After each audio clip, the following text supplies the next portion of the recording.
Tungabhadra dam.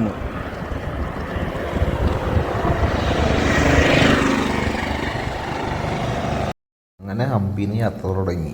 അങ്ങനെ ഇനി എങ്ങോട്ടാണ് പോകേണ്ടതെന്ന് ആലോചിക്കണേ. മഹാരാഷ്ട്ര കയറണം, കർണാടക തന്നെ വേറെ കറങ്ങണമെന്ന് ആലോചിച്ചിട്ടാണ് നടക്കണേ. കാലത്ത് തന്നെ കുറച്ച് നേരത്തെ ഇറങ്ങി. എങ്ങനെ നോക്കുമ്പോൾ റോഡ് സൈഡിലുള്ള കാഴ്ച കണ്ടു പോകും. വേറെ പാകമൊന്നുമില്ലല്ലോ. നേരെ ഉച്ചയാകുമ്പോഴേക്കും നേരെ ഒരു സൈഡിൽ പെട്രോൾ പമ്പിൽ ഒരു കട്ടിൽ എടുക്കണപ്പോൾ നേരെ അവിടെ പോയി കിടന്നു. അങ്ങനെ കുറേ നേരം അവിടെ കിടന്നു ഇറങ്ങി. നല്ല വെയിലാണ്, ഒരു രക്ഷയില്ല.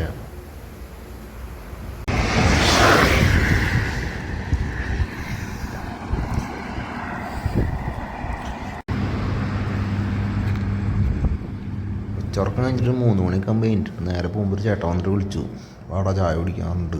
അങ്ങനെ നേരെ അവിടെ പോയി ചായ കുടിക്കാൻ പോയപ്പോൾ ഒരു കുട്ടി ഞാൻ ചെന്നെ പേടിച്ചിട്ട് പോണേ. കുട്ടി ഓട്ടാണ് കിടന്നിട്ട്. അങ്ങനെ എന്ത് ചെയ്യാൻ. അങ്ങനെ നോക്കുമ്പോൾ ചേട്ടൻ ചായയൊക്കെ വാങ്ങിച്ചെന്നു. അങ്ങനെ ചായ കുടിച്ചു വന്നു. ചേട്ടൻ എന്താ ഫോട്ടോ എടുക്കാൻ സമ്മതിക്കുന്നില്ല. അങ്ങനെ കഷ്ടിച്ചിട്ട് ചേട്ടൻ്റെ 2 വീഡിയോ ഒക്കെ എടുത്തു, ചായ കുടിച്ചു. അങ്ങനെ നേരെ അവിടെ നിന്ന് കുടിച്ചു. അവിടെ നിൽക്കണ ചേട്ടൻ വന്നിട്ട് വണ്ടിയിൽ വന്നിട്ട് ചായയൊക്കെ വാങ്ങിച്ചു തന്നിട്ടുണ്ട്. ചൂടാൻ പറയോടാ. അങ്ങനെ അവിടുന്ന് പോണ വഴിക്ക് കഴിഞ്ഞാൽ കരടിയുടെ ബോർഡൊക്കെ പെട്ടുന്നായില്ലോ. അങ്ങനെ നോക്കുമ്പോൾ ഒരു ചേട്ടൻ വന്നിട്ട് ഭക്ഷണം കഴിക്കാറിന് വിളിച്ചെഴുതി തന്നെ. അങ്ങനെ ആൾ നേരെ എന്നെ വീട്ടിൽ കൊണ്ടുപോയി. അപ്പോൾ ആളോടെയും പറഞ്ഞു കിടക്കാളെ പെട്രോൾ പമ്പ് നോക്കുക പറഞ്ഞപ്പോൾ ആൾ പറഞ്ഞു വീട്ടിൽ വന്നിട്ട് പറഞ്ഞു നീ ഇനി പോകണ്ട, നീ ഇവിടെ കിടന്നു പറഞ്ഞു. അങ്ങനെ വീട്ടിൽ നിന്ന് ചായയൊക്കെ തന്നു. നോക്കുമ്പോൾ ആളുടെ അനിയന്മാരൊക്കെ ഉണ്ട്. അനിയന്മാരൊക്കെ ആയിട്ട് ജാതി കമ്പനിയായി. നല്ല രസമായിരുന്നു. അങ്ങനെ ഒരു രാത്രിയും പറഞ്ഞു ഭക്ഷണമൊക്കെ കൊടുന്ന് കഴിക്കാമെന്ന് പറഞ്ഞു. അങ്ങനെ നോക്കുമ്പോൾ അവർ വീടിൻ്റെ ഉള്ളിൽ തന്നെ ഇരുന്നിട്ട് അവരുടെ അമ്മ ഭക്ഷണമൊക്കെ കഴിച്ചൊന്നു. അവരുടെ ഫുഡ് തന്നെ മറ്റേ ഗോതമ്പ് കൊണ്ടുള്ള റൊട്ടി, ദാൽ കറിയൊക്കെ ആദ്യം. അങ്ങനെ കുറച്ച് കഴിഞ്ഞപ്പോൾ പിന്നെ റൈസ് ഉണ്ടായിരുന്നു. അങ്ങനെ കുറേ സാധനങ്ങൾ. പിന്നെ എന്നിട്ട് ചോളം കൊണ്ടുള്ളൊരു പൊടി ഉണ്ടായിരുന്നു. പിന്നെ മാങ്ങ ഉപ്പിലിട്ടിട്ട് ഉണക്കിയിട്ട് ഉപ്പിലിട്ടിട്ടില്ല, അങ്ങനെ എന്താ സംഭവമൊക്കെ ഒക്കെ രസം ഉണ്ടായിരുന്നു. അങ്ങനെ അതൊക്കെ അവിടെ നിന്ന് കഴിച്ചു. നോക്കുമ്പോൾ ഫുള്ള് അവരവിടെ നിന്ന് കാര്യങ്ങൾ സെറ്റാക്കിയൊന്നുമില്ല. അങ്ങനെ ഈ ചെക്കനാന്ന് വെച്ച് കഴിഞ്ഞാൽ കാര്യങ്ങളൊക്കെ പറഞ്ഞിരുന്നു എനിക്ക് ഇതെന്തൊക്കെ കാര്യങ്ങളെന്നൊക്കെ ഉള്ളത്. ഫുൾ ജാതി കമ്പനി അങ്ങനെ അവർ പറഞ്ഞു ഞാൻ പുറത്ത് ടെൻ്റ് അടിക്കാൻ പറഞ്ഞപ്പോൾ ലാസ്റ്റ് അവർ പറഞ്ഞു ഇനിയിപ്പോൾ നീ പുറത്ത് ടെൻ്റ് അടിക്കാൻ നിൽക്കണ്ട, നീ അവിടെ പുറത്ത് റൂമുണ്ട്, അവിടെ ആരും കെടുക്കണമെന്നില്ല എന്ന് പറഞ്ഞ് അങ്ങനെ റൂം സെറ്റാക്കി തന്നു. അതൊക്കെ പറഞ്ഞു കേട്ടപ്പോൾ തന്നെ സെറ്റായി. അങ്ങനെ അവിടെ നിന്ന് നല്ല വെള്ളം അടിച്ചു. അവരെല്ലാവരും ഉണ്ടായിരുന്നു, നല്ല ആൾക്കാരായിരുന്നു. അങ്ങനെ അവരൊക്കെ ഇരുന്ന് നന്നായിട്ട് ഭക്ഷണം കഴിച്ചു, കുറേ വർത്താനൊക്കെ പറഞ്ഞു. അങ്ങനെ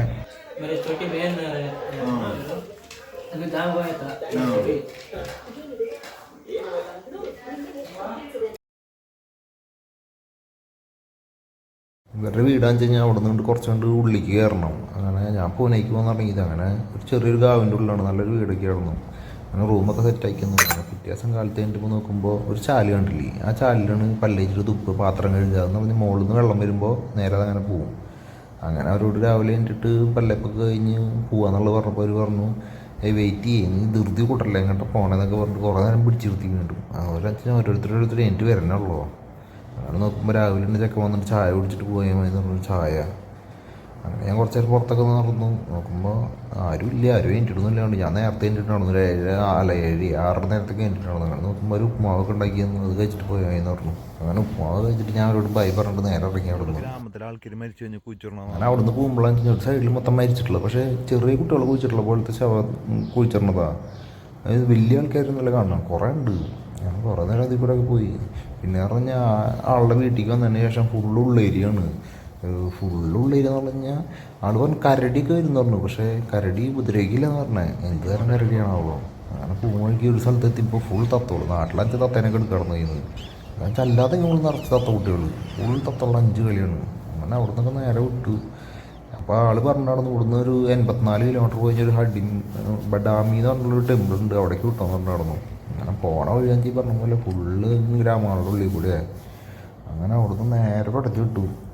എങ്ങനെയെങ്കിലും എത്താമെന്ന് വിചാരിച്ചിട്ട് നോക്കുമ്പോൾ ഇന്ന് തന്നെ ബഡാമി ടെമ്പിളിൻ്റെ അവിടേക്ക് എത്താമെന്നുള്ളത് പറഞ്ഞു നടന്നു. അങ്ങനെ നോക്കുമ്പോൾ പെട്രോൾ പമ്പ് നോക്കിയിട്ട് കിട്ടില്ല, നല്ല വെയിലായി. അപ്പോൾ കിട്ടിയൊരു പാടത്തിൻ്റെ നടുക്കിലൊരു ഷെഡ് ഉണ്ടായിരുന്നു, അതിൽ ഉച്ചയ്ക്ക് കിടക്കാമെന്ന് വിചാരിച്ചു. നോക്കുമ്പോൾ എന്ത് വെയിലെന്നാ പറയും, ഒരു രക്ഷയില്ല.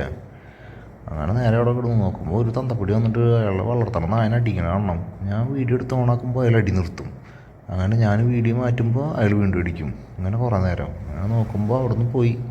എങ്ങനെയും ഈ പറഞ്ഞ സ്ഥലത്തിൻ്റെ അടിയിലേക്ക് എത്തണ്ടേ. നോക്കുമ്പോൾ പോകുമ്പോൾ 2 സൈഡിൽ എന്ന് പറഞ്ഞു കഴിഞ്ഞാൽ ചോളക്കൃഷിയാണ്. എന്ത് രസമാണെന്ന് അറിയുക കാണാൻ. കുറേ ദൂരം ഉണ്ട് കേട്ടത്. അങ്ങനെ പിന്നെ ഇങ്ങനെ കുറേ ദൂരം ഞങ്ങൾ സൈക്കിളോട്ട് തന്നെ എങ്ങനെയെങ്കിലും എത്തണമല്ലോ. ഞാൻ നോക്കിയപ്പോൾ ഈ ബഡാമി എന്ന് പറഞ്ഞ ടെമ്പിൾ എന്ന് പറഞ്ഞൊരു കേവാണ്, ഒരു ഗുഹയുടെ ഉള്ളിലുള്ളതാണ്, ഒരു വലിയൊരു പാറേൻ്റെ അടിയിൽ ഇങ്ങനെ തുറന്നിട്ടുള്ളതാണ്. അങ്ങനെ അവിടേക്ക് പോകുന്നു ഗൂഗിൾ മാപ്പ് ഇട്ടപ്പോൾ അതിൻ്റെ തൊട്ടടിയിൽ നിന്ന് 2 കിലോമീറ്റർ മുന്നേ കഴിഞ്ഞിട്ട് ഒരു പെട്രോൾ പമ്പ് ഉണ്ട്. ഞാൻ പിന്നെ ഒന്നും നോക്കിയില്ല, അത് വെച്ചിട്ട് പെട്ടെന്ന് തുടങ്ങി.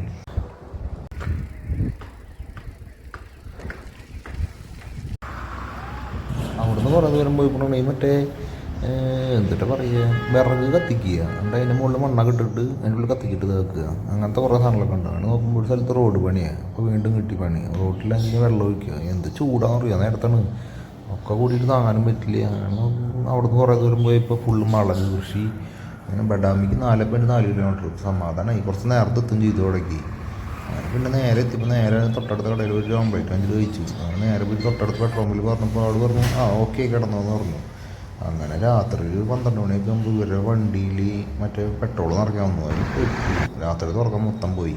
അങ്ങനെ പിന്നെ രാവിലെ നേരത്തെ എന്നിട്ട് നേരെ അമ്പലത്തിൽ പോയി. അമ്പലത്തിൽ പോകുമ്പോൾ ഇത്ര 25 രൂപയാണ് ടിക്കറ്റ് ചാർജ് ഉണ്ടായിരുന്നത്. പിന്നെ ഗോപ്രോ ഉണ്ടായിരുന്നു, ഗോപ്രോ കണ്ടിട്ട് ഇവർ പറഞ്ഞു അതിന് 25 രൂപയാണെന്ന്, അപ്പോൾ അതും കൊടുത്തു. അങ്ങനെ അമ്പലത്തിൽ കയറി. അമ്പലം കാണാൻ സിമ്പിളാണ്, അധികം കുറേ ദൂരം നടക്കാനൊന്നുമില്ല. 4 ഗുഹാക്ഷേത്രമാണുള്ളത്. അതെന്ന് പറഞ്ഞാൽ ഈ പറഞ്ഞ പോലെ ജസ്റ്റ് ഉള്ളിൽ കയറുക കഴിഞ്ഞു, അത്രേ ഉള്ളൂ. ഞാനത് നേരത്തെ വന്നായിരുന്നു ആരും ഉണ്ടായിരുന്നില്ല, സുഖമായിട്ട് വേഗം കണ്ടിട്ട് പോകുന്നു നേരെ. അങ്ങനെ നോക്കുമ്പോൾ ഇതെന്ന് പറഞ്ഞാൽ ആദ്യം ഒരു ഗുഹ കേവ് അങ്ങനെയാണ്, പിന്നെ അതിൻ്റെ മുകളിലേക്ക് അങ്ങനെ 4 എൻ്റെ മുകളിലെത്തി കഴിഞ്ഞ് ഇങ്ങനൊരു തടാകം പോലത്തെ ഉണ്ട്.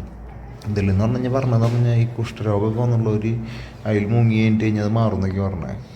അങ്ങനെ ഏറ്റവും അവസാനം മുകളിൽ 4 കേവല്ലേ, 4ാമത്തെ കേവിലൊക്കെ പോയി. നേരത്തെ പോയതായിരുന്നു കുറച്ച് ആൾക്കാരുണ്ടായിരുന്ന സുഖം നടന്നു.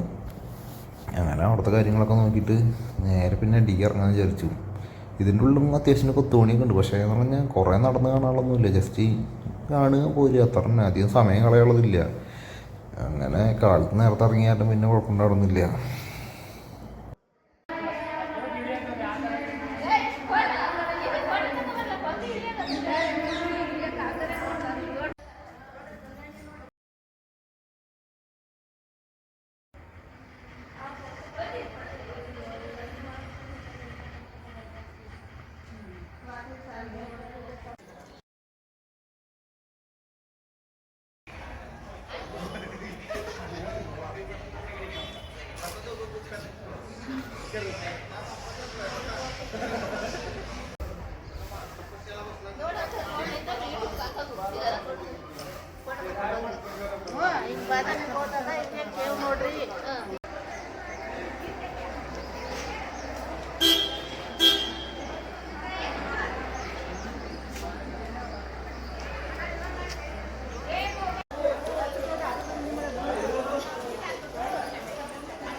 അങ്ങനെ ഒരു 10 മണിയും വിളിക്കും, എൻ്റെ കാഴ്ച കാണലൊക്കെ കഴിഞ്ഞ് അങ്ങനെ മെല്ലെ സൈക്കിൾ എടുത്ത് ഇറങ്ങാനുള്ള പരിപാടി തുടങ്ങി.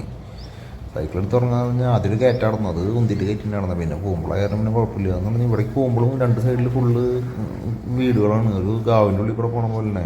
അങ്ങനെ നേരെ അവിടെ നിന്ന് നീണ്ട് യാത്ര തുടങ്ങി. പിന്നെ എന്ന് പറഞ്ഞാൽ പിന്നെ എങ്ങോട്ടാ പോകണ്ടെന്നുള്ള പിടുത്തം കിട്ടുന്നില്ല. വിചാരിച്ച് പിന്നെ മഹാരാഷ്ട്രയ്ക്ക് കിടക്കാമെന്ന് ഉറപ്പിച്ചു എന്തായാലും.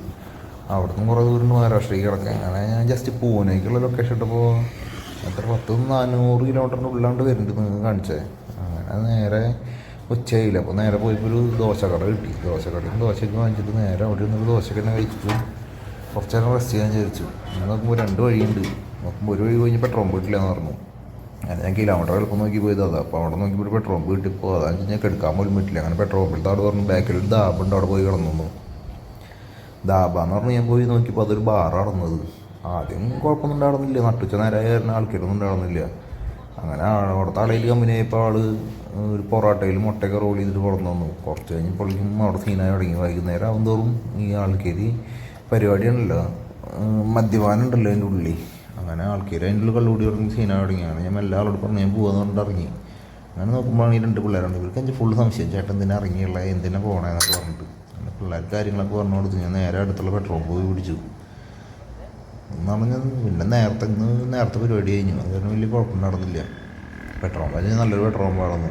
അങ്ങനെ പെട്രോൾ പമ്പിൽ ടെൻ്റൊക്കെ അടിച്ചു. ടെൻ്റ് അടിച്ച് കഴിഞ്ഞാൽ പെട്രോൾ പമ്പിൽ നിന്നുള്ള ടെൻ്റ് അടിച്ചതിൻ്റെ ഉള്ളിൽ നിന്നുള്ള വ്യൂ എന്ന് വെച്ച് കഴിഞ്ഞാൽ പടപ്പ് വ്യൂ ആയിരുന്നു. നല്ല രസമുണ്ടായിരുന്നു കാണാൻ. അങ്ങനെ കുറേ നേരം അതൊക്കെ ആസ്വദിച്ചിരുന്നു. അങ്ങനെ പെട്രോൾ പമ്പിൽ ഒരു കുളിക്കാൻ പോയി, ബാത്റൂമിൽ പണി കഴിഞ്ഞിട്ടില്ല. അങ്ങനെ പുറത്ത് മറ്റേ ലോറിക്കാർ നിന്ന് കുളിക്കണ പോലെ ഒന്ന് കുളിക്കേണ്ട അവസ്ഥയായി. ഒന്നും നോക്കിയില്ല, പിന്നെ ആരും അറിയണതൊന്നുമല്ലല്ലോ. അവിടെ ഒന്ന് കുളിച്ചു. അങ്ങനെ സൂര്യാസ്തമയം കണ്ടോട്ട് കിടന്നു ഏറ്റവും അവസാനം. നോക്കുമ്പോൾ പമ്പിലഞ്ചൊരു പോമറേന് നായ്ക്കുട്ടി. നോക്കുമ്പോൾ പെട്രോൾ പമ്പിലത്തെ ആൾ ഷിഫ്റ്റ് മാറി വന്നപ്പോൾ അവിടെ വരുന്ന ചെക്കൻ കൊടുത്തിട്ടുള്ളത് പോമറേന്. അവൻ എന്നും കൊണ്ടിരുന്നു. നല്ല ഇണക്കുള്ള ചെറുതായിരുന്നു. ഞാൻ കുറേ നേരം അതിനെ കളിപ്പിച്ചു. ഞാൻ വരുമ്പോൾ കരിമില്ല കഷ്ണം കിട്ടി നടന്നു. അത് നേരെ നായ്ക്കുട്ടി ഇട്ട് കൊടുത്തു. അതിന് നേരെ കയ്യിലെടുത്തു. അങ്ങനെ ആൾക്കാച്ച് വലിയ ശല്യമില്ല. അങ്ങനെ ഞാൻ കുറേ നേരം പിന്നെ അതിനെ കളിപ്പിച്ചിരുന്നു. നമ്മുടെ കയ്യിൽ പിന്നെ നായ്ക്കുട്ടിനെ കിട്ടി കഴിഞ്ഞ് പറയേണ്ട കാര്യമില്ലല്ലോ. അങ്ങനെ അത്ര അത്യാവശ്യം നേരം ഇന്ന് കളിപ്പിച്ചിരുന്നു. അങ്ങനെ കുറച്ചു നേരം കഴിഞ്ഞപ്പോൾ ഞാൻ പിന്നെ നേരെ പോയി കിടന്നു.